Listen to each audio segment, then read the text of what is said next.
안녕하십니까.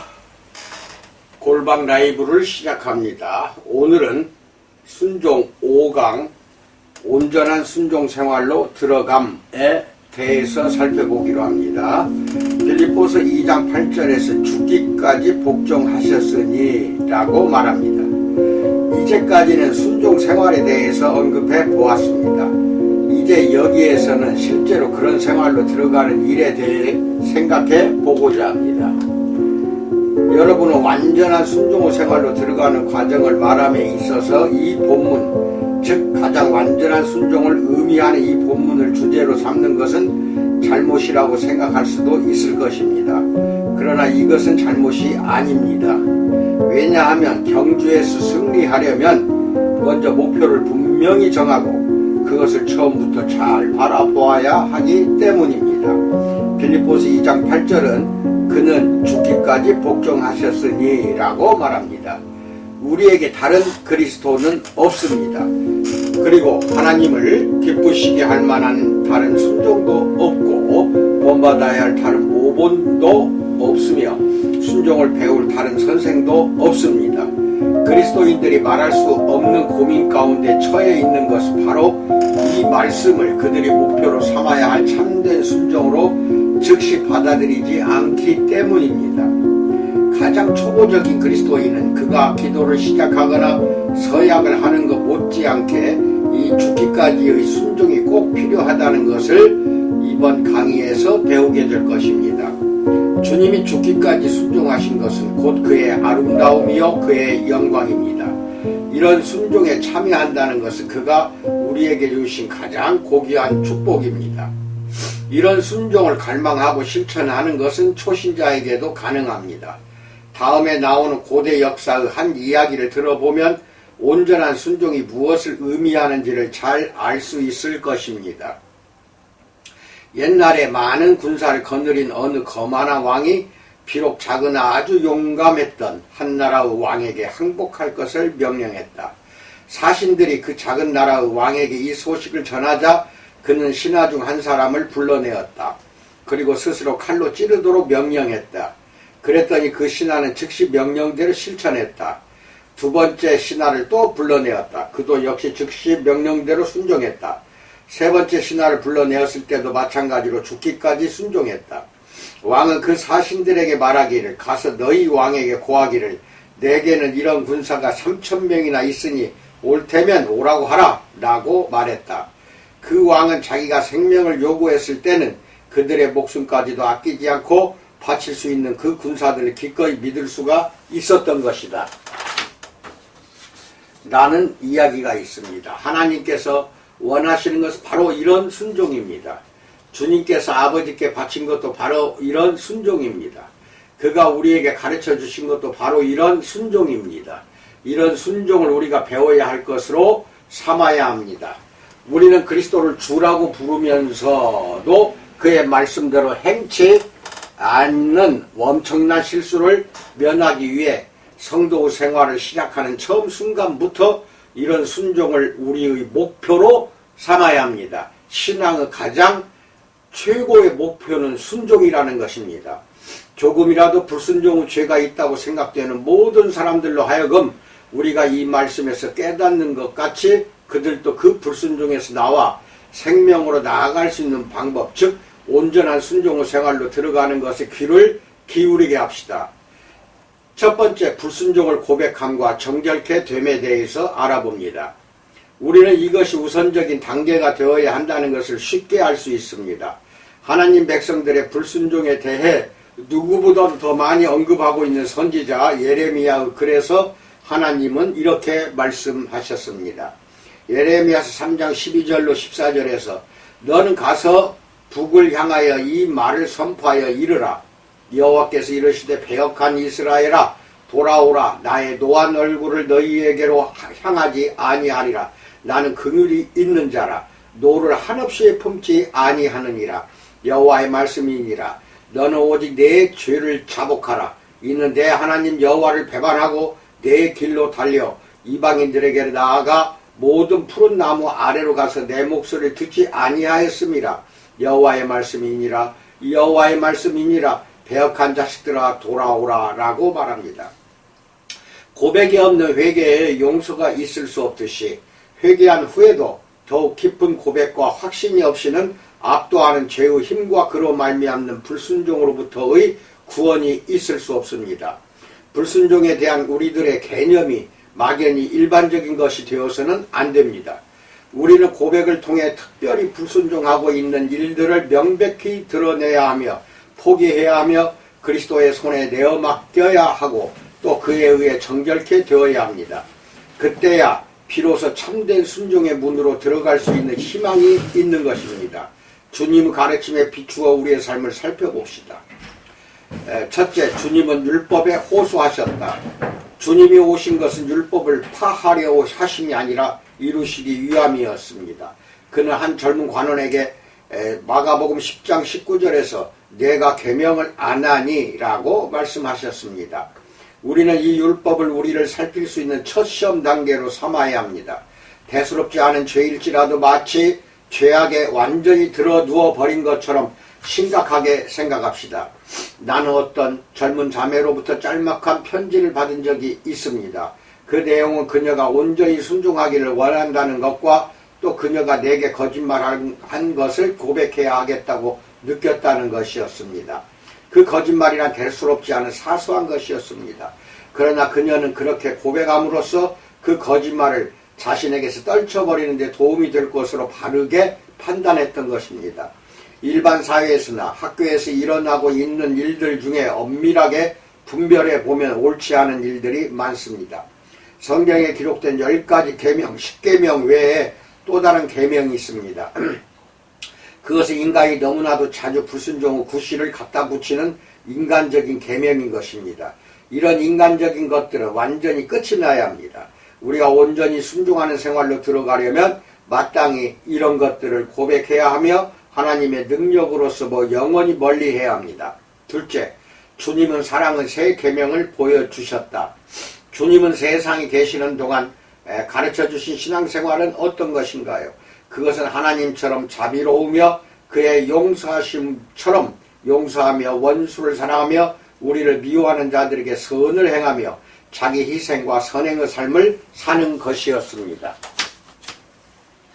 우리가 화났을 때 용서하지 않는 마음과 무정하고 날카로운 불친절한 말들과 또 자비와 선을 베풀어 달라는 요청을 무시하는 마음에 대해 한번 생각해 봅시다. 그리고 우리가 불순종의 능력을 얻기 전에 먼저 탄식해야 할 그리고 범죄함 오른쪽 눈을 뽑아버리듯이 뽑아버려야 할 불순종에 대해서도 한번 생각해 봅시다. 셋째, 주님은 자기 부정에 대해 많은 말씀을 하셨다. 사랑과 순종의 결핍은 자기를 사랑하는 데 그 원인이 있습니다. 주님은 제자들에게 자기를 부인할 것과 자기 십자가를 질 것과 자신의 생명까지도 미워하고 버려야 할 것과 모든 자의 종이 될 것을 요구하셨습니다. 주님이 이렇게 요구하신 것은 자기 자신, 즉 자신의 뜻, 자기를 기쁘게 하는 것, 자기만을 추구하는 것이 곧 모든 죄의 근원이기 때문입니다. 우리가 방임하여 먹고 마시는 가운데 육체와 영합한다면 우리는 불순종의 죄를 짓는 것이 되며 또 우리의 교만을 충족시켜주는 것을 추구하고 즐김으로써 자신을 만족하게 하려 할 때도 불순종의 죄를 짓는 결과가 되고 마는 것입니다. 이런 불순종은 우리의 영혼을 점점 가리어 그의 빛과 평강을 누리지 못하게 만듭니다. 넷째, 주님은 우리가 온 마음을 다하여 하나님을 사랑할 것을 요구하신다. 주님은 자신에 대해서도 그를 따르는 모든 사람들이 그와 같이 사랑하기를 요구하십니다. 이런 사랑을 목표로 삼지도 않고 또 살기 위해 그 은혜를 구하지도 않는 신자는 불순종의 죄를 범하고 있는 것입니다. 이런 삶은 비록 그의 신앙생활 속에 선하고 열심히 있어 보이는 것들이 많다 하더라도 그가 참으로 주님의 뜻을 행하고 있음을 아는 즐거움은 누리지 못할 것입니다. 많은 사람들이 순종의 참된 삶을 시작하라는 말씀을 듣고 그렇게 하기로 결심하며 노력합니다. 그래서 그들은 더욱 기도하고 더욱 성경을 연구함으로써 그런 생활로 나아갈 수 있다고 생각합니다. 그러나 그들은 큰 실수를 범하고 있습니다. 하나님께서 예레미야서에서 하신 말씀이 그들의 실수를 잘 지적해 주고 있습니다. 배역한 이스라엘아 돌아오라 라고 말합니다. 진실한 마음으로 온전한 순종을 서약하는 사람이 더 온전한 순종으로 자라가는 것은 연약한 상태, 즉 미약한 순종에서 자라가는 것이지 불순종에서부터 자라가는 것은 절대로 아닙니다. 그렇기 때문에 돌아오는 것과 돌이키는 일과 결단하는 일이 반드시 필요합니다. 이와 같은 행동은 잘못을 분명히 깨닫지 않고는 있을 수 없으며 부끄러움과 뉘우침의 고백이 있을 수 없습니다. 그가 이렇게 잘못을 깨닫고 뉘우치며 고백한 후에야 새 마음의 선물을 깨닫게 해줄 중생의 씻음을 바라볼 수 있는 것입니다. 변화된 생활을 하기 원하고 또 그리스도처럼 죽기까지 복종하는 사람이 되기 원한다면 먼저 성령께서 당신의 모든 불순종을 보여주시기를 간구해야 합니다. 또 겸손히 고백하는 가운데 당신을 하나님이 예비하신 거룩하신 씻음으로 인도해 주시기를 간구해야 합니다. 이 은혜를 얻기까지는 결코 쉬지 말아야 합니다. 두 번째, 순종이 가능하다는 믿음에 대해서 알아봅니다. 이것은 두 번째 단계입니다. 우리가 이 단계로 들어가기 위해서는 순종이 무엇인지 명백하게 이해해야 합니다. 첫째, 우리는 고의적인 죄와 본의 아닌 죄의 차이점에 주의해야 한다. 순종은 바로 고의적인 죄와 관계가 있는 것입니다. 우리는 하나님께서 그 자녀에게 주신 새 마음이 죄의 속성을 지닌 육체 가운데 있다는 것을 잘 알고 있습니다. 참으로 순종하는 사람에게도 가끔 억제할 수 없는 사악한 교만과 무정함과 더러운 행위가 일어나는 것은 바로 이 육체에서입니다. 물론 이런 것들은 본질적으로 완전히 악하고 죄스러운 것들입니다. 그러나 이런 것들 때문에 그 사람이 범죄자로 규정되지는 않습니다. 이것들은 우리가 앞에서 말한 끊어버릴 수도 있고 물리칠 수도 있는 그런 종류의 불순종이 아닙니다. 이런 것들로부터 구출되려면 중생한 자의 의지로서는 불가능하고 오직 보혈의 능력과 그리스도의 내주하심으로서만 가능합니다. 이런 특징에 유의하는 것은 아주 중요합니다. 이것은 그리스도인을 순종이 불가능하다는 생각으로부터 지켜줍니다. 이것은 그리스도인으로 하여금 그런 특징이 영향을 미칠 수 있는 범위 안에서 가까이 순종하기를 추구하도록 격려해 줍니다. 순종하고자 하는 의지의 힘이 그 영역 안에서 효력을 나타내는 것처럼 성령의 능력은 의지가 힘을 미치지 못하는 것에까지도 정결케 하는 역사를 나타내실 수가 있습니다. 둘째, 이 어려움이 제거되고 나면 우리로 과연 순종이 가능할지를 의심케 만드는 또 다른 문제가 생긴다. 사람들이 이 순종을 절대적인 완전의 개념에 연관시키는 것입니다. 그래서 그들은 성경에 있는 모든 명령들을 한꺼번에 생각합니다. 또 그들은 매 순간마다 완전하게 행하며 모든 장점들을 다 가진 사람들을 생각합니다. 그러나 이런 생각은 하나님께서 요구하신 것과는 너무도 다릅니다. 하나님께서는 그 자녀들의 재능과 능력이 각각 다른 것으로 판단하십니다. 그는 그의 자녀들에게 그날그날의 순종만을, 아니 시간마다의 순종만을 요구하시는 것입니다. 그는 내가 정말 자신을 바쳐 알고 있는 모든 명령들을 지키는지 지키지 않는지를 보고 계십니다. 또한 그는 내가 참으로 그의 뜻을 알고 행하기를 사모하며 배우고 있는지를 보고 계십니다.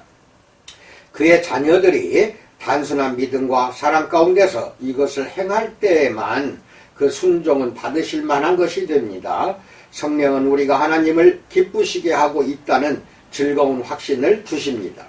또한 성령은 우리가 그의 계명들을 지키고 그 앞에서 기뻐하시는 일을 행함으로 인하여 하나님 앞에 담대함을 얻게도 하십니다. 요한일서 3장 21절로 22절도 보세요. 이런 순종이야말로 은혜를 얻기에 충분한 것입니다. 순종하는 생활에 있어서 절대적으로 필요한 것은 있는 그대로를 믿는 단순한 믿음입니다. 이런 믿음의 근거를 성경 말씀 가운데서 찾기를 원합니까? 그렇다면 다음의 말씀, 즉 하나님의 새 언약의 약속에 관한 말씀에서 그 근거를 발견할 수가 있을 것입니다. 예레미야서 31장 33절에서 내가 나의 법을 그들의 속에 두며 그들의 마음에 기록하며 라고 말합니다. 예레미야서 32장 40절에서는 내가 그들에게 복을 주기 위하여 그들을 떠나지 아니하리라 하는 영원한 언약을 그들에게 세우고 나를 경외함을 그들의 마음에 두어 나를 떠나지 않게 하고 라고 말합니다.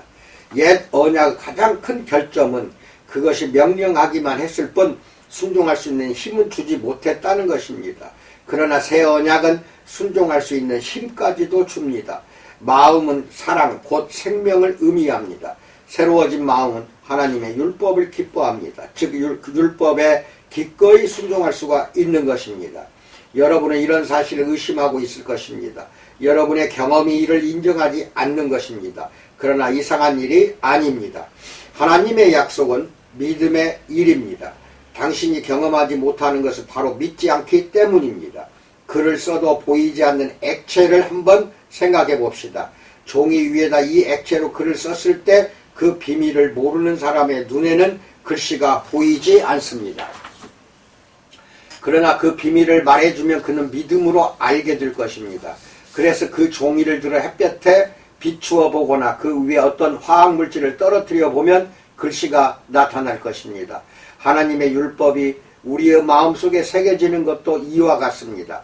만약 이런 사실을 굳게 믿고 하나님께 나아가 그의 율법이 당신의 마음속에 있다고 말하며 또 그 마음을 성령의 조명에 비추어 본다면 당신은 그것이 사실이라는 것을 곧 알게 될 것입니다. 마음속에 새겨진 율법은 우리에게 순종할 수 있는 능력과 더불어 하나님의 계명들에 대한 뜨거운 사랑을 의미할 것입니다. 우리의 순종을 온전히 이루기 위해 얼마나 분명하고 충분한 섭리가 이 새 언약, 즉 은혜의 언약 가운데 마련되어 있는가요? 나폴레옹 병사에 관한 이야기를 하나 해봅시다. 어느 병사가 가슴에 총탄을 맞았습니다. 그래서 의사가 그의 가슴에서 총알을 파내려고 했습니다. 그때 병사는 다음과 같이 말했습니다. 더 깊숙이 파고 들어가 보라. 거기에 나폴레옹이 새겨져 있는 것을 볼 수 있을 것이다 라고 말합니다. 그리스도인 형제여, 형제의 마음속 깊은 곳에도 이 율법이 새겨져 있음을 믿으십시오. 다윗과 그리스도의 하신 말씀을 당신도 믿음으로 말하십시오. 시편 40편 8절에서 나의 하나님이여 내가 주의 뜻 행하기를 즐기오니 주의 법이 나의 심중에 있나이다 라고 말합니다. 율법이 마음속 깊이 새겨져 있다는 사실에 대한 믿음은 자신으로 하여금 순종이 가능하다는 것을 확신하게 해줄 것입니다. 그런 믿음은 여러분을 참된 순종이 삶으로 들어갈 수 있도록 도와줄 것입니다. 세 번째, 불순종에서 순종으로 나가는 계기는 그리스도께 굴복하는 데서부터 비롯된다에 대해서 알아봅니다. 하나님께서는 이스라엘 백성에게 배역한 자식들아 돌아오라 내가 너희의 배역함을 고치리라 라고 예레미야서 3장 22절에서 말씀하셨습니다. 그들은 하나님의 백성이었음에도 불구하고 그를 배반했던 것입니다. 그것도 즉각적이고도 완전한 배반이었음이 틀림없습니다. 불순종으로 떨어지는 것은 순간적인 일입니다. 마찬가지로 하나님의 은혜를 믿는 마음으로 내가 순종하리라 라고 말하는 것도 순간적인 일일 것입니다. 순종할 수 있는 능력과 순종을 서약하는 것, 그리고 그 순종을 계속 유지하는 것은 다 그리스도로부터 나옵니다. 우리는 앞에서 순종의 능력은 살아있는 인격적 임재의 힘 있는 영향력에서 나온다고 말했습니다. 우리가 하나님의 뜻에 대한 지식을 사람이나 책에서만 취하는 한 우리는 실패할 수밖에 없을 것입니다. 그러나 그리스도를 항상 가까이 계시는 우리들의 주와 힘으로 생각하면 우리는 순종할 수가 있습니다. 명하시는 목소리는 곧 감동하시는 목소리입니다. 인도하시는 눈은 또한 격려하시는 눈입니다. 그리스도는 우리에게 전부가 되십니다.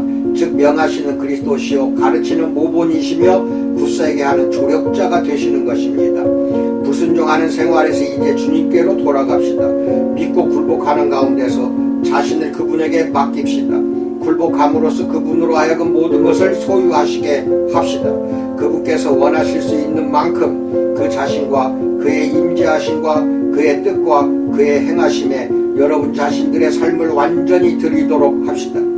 여러분의 삶이 불순종으로부터 구출되어 범죄함이나 고통이 없이 잘 살게 되기 위해서가 아니라 주님께서 자신을 위해 여러분의 전부를 소유하셔서 여러분을 그의 그릇, 즉 주님 자신과 그의 생명과 사람들에 대한 그의 사랑으로 가득 채울 수 있는 그릇으로 삼으실 수 있도록 자신을 바칩시다. 또한 믿음 가운데서 그분으로 하여금 모든 것을 소유하시게 합시다.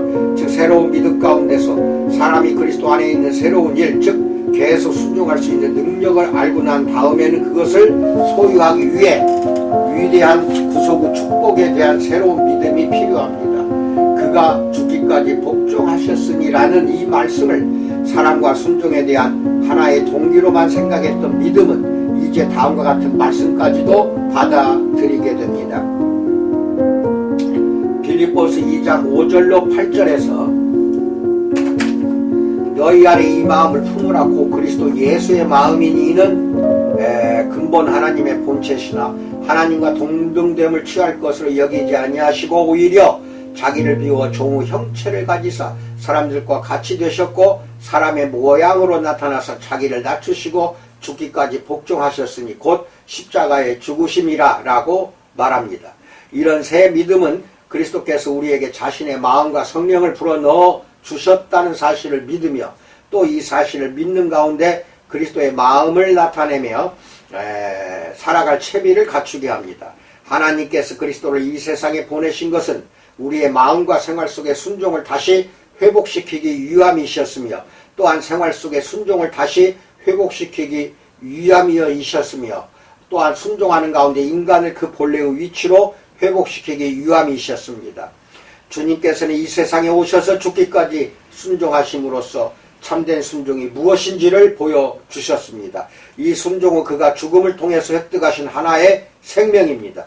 그는 이 생명을 오늘날에도 나누어 주고 계십니다. 주님은 이 일을 자신 속에서 성취하셨고 완성하셨습니다. 우리를 사랑하시며 인도하시는 주님, 우리를 가르치시며 강건케 하시는 주님, 그리고 우리 안에 거하시는 주님은 바로 죽기까지 순종하신 주님이십니다. 죽기까지 순종하시는 것은 그가 우리에게 나누어 주신 생명의 본질입니다. 우리가 이것을 어찌 인정하지 않을 수 있겠습니까? 그가 우리 속에 이것을 주시기를 어찌 기대하지 않을 수가 있겠습니까? 여러분도 이 복된 순종의 삶으로 들어가고 싶지 않습니까? 요한복음 10장 7절은 나는 양의 문이라 라고 말합니다. 보라, 여기에 그 새롭고 살아있는 길이 있습니다. 요한복음 14장 6절은 내가 곧 길이라고 말씀하십니다. 이제 우리는 모든 불순종이 그리스도를 바로 알지 못한 데서 비롯되었다는 것을 알게 되었습니다. 또 순종은 오직 주님과 끊임없는 교제하는 생활 속에서만 가능하다는 것도 알게 되었습니다. 주님의 목소리에 감동하심과 그 눈의 빛과 그 손에 붙들어 주심이 이 순종을 가능케 하며 확실케 합니다. 오라, 그래서 이런 그리스도 앞에 엎드리며 우리 자신을 복종시킵시다. 또 그가 우리로 그의 모든 것과 그가 가진 모든 것을 참여하게 해 주신다는 것을 믿는 가운데서 그에게 죽기까지 순종합시다. 아멘, 아멘. 이상입니다. 자, 여러분, 죽기까지 순종할 각오를 하셨습니까? 그렇게 하지 않았다고 한다면 오늘 이 강의는 쓸모없는 강의가 되고 맙니다. 우리는 죽기까지 순종을 해야 됩니다. 성경 창세기에서 요한계시록까지 66권을 꿰뚫고 있는 것은 단 하나뿐입니다. 순종입니다. 예수 그리스도가 2000년 전에 이 땅에 오신 것도 우리를 순종을 시키도록 해주고 순종을 회복시키기 위해서 십자가에 매달려 죽으신 것입니다. 이것을 믿는다면 여러분과 나는 구원에 더욱더 가까워졌음을 믿기 바랍니다. 이상입니다.